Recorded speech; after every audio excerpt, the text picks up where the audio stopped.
जनहुंकार किस एपिसोड में आप सभी का बहुत बहुत स्वागत है। मैं हूं महेश बहुगुणा। आप देख रहे जनहुंकार एपिसोड। आज के जनहुंकार एपिसोड में 30 जनवरी का आज का दिन और 1990 30 जनवरी को SC/ST एक्ट भारत में हुआ चालू और देंगे आपको आज विस्तृत जानकारी। अभी जैसे कि देखने को मिल रहा है देश में UGC के बने नियम का जो अभी बवाल मानो देश में जो उफान पर था वो अब सुप्रीम कोर्ट के फैसले के बाद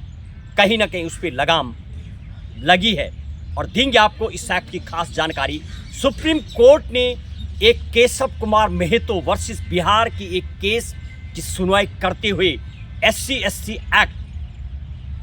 का बताएंगे आपको किस तरीके से लागू होता है। और जब SC/ST एक्ट किसी पर लग जाता है तो इवन उसमें किसी भी तरीके की बेल नहीं होती है, चाहे वो एंटीसिपेटरी बेल हो या जनरल बेल हो। यदि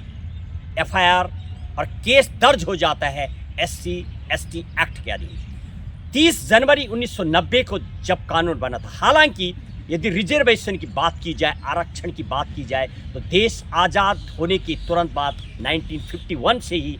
ये रिजर्वेशन की कहानी आरंभ हो चुकी थी। लेकिन SC/ST का एक्ट कई अनेक जातियों में बांटा ये भारत देश, अलग अलग जाति धर्म कम्युनिटी के मद्देनज़र खास तौर पर यदि ST और SC एक्ट की अभी बात की जाए, इस केस पर अभी इसी मंथ 2026 में सुप्रीम कोर्ट ने केशव कुमार मेहतो वर्सेस बिहार के केस की सुनवाई करते हुए जब अपर कास्ट पर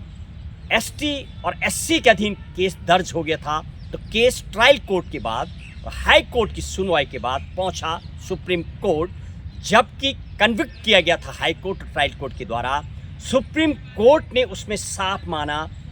यदि ऐसे शब्द यानी दोनों का जब झगड़ा होता है तो आपस में गाली गलौच होता है, लेकिन कहीं भी उसमें ये शब्द नज़र नहीं आ रहे कि कास्ट बेस पर ऐसी गाली दी गई हो जिससे कि उसको ह्यूमिलेट किया गया हो।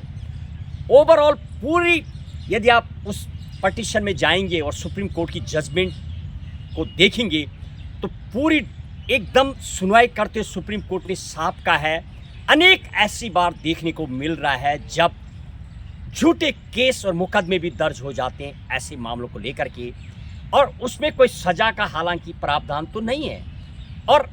आने वाले समय में कहीं ना कहीं शायद सज़ा का प्रावधान भी होना चाहिए ताकि उसका सही ढंग से दुरुपयोग न हो, जैसे कुछ देखने को अभी मिल रहा। UGC का जो नियम बना है उसको लेकर के भी यही बातें लगातार सुनने को मिल रही है। बहरहाल यदि इस केस की बात की जाए, पूरी पटिशन जब आप पढ़ेंगे और सुप्रीम कोर्ट ने जब इस फैसले पर आए तो कहीं ना कहीं आपस में दोनों साथ रहती थी, साथ में लड़ाई हो गई और लड़ाई होने के बाद जब केस SC/ST के अधीन फाइल हुआ तो बाद में पाया गया कोई उसमें ऐसे शब्द नहीं बोले गए थे, दोनों के द्वारा भद्दे शब्द और गाली गलौच किया गया था, लेकिन जाति को लेकर के कोई कमिट नहीं किया गया था। तो सुप्रीम कोर्ट ने किया मामले को एक्वेट और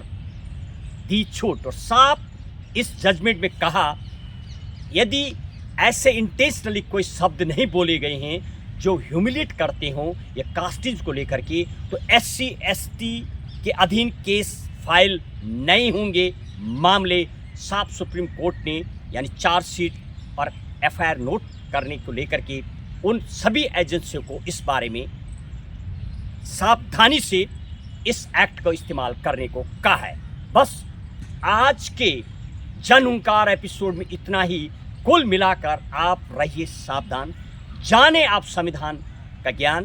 कानून का ज्ञान, और अपने इस एपिसोड में यही मकसद कि आप देश का कानून, संविधान और नियम और सुप्रीम कोर्ट जब अपनी शक्ति धारा 142 के इस्तेमाल के अधीन करते हुए कोई विवेक से फैसला देता है तो उसकी भी जो लागू हो जाता है उसकी भी रखें जानकारी। जय हिंद, जय भारत।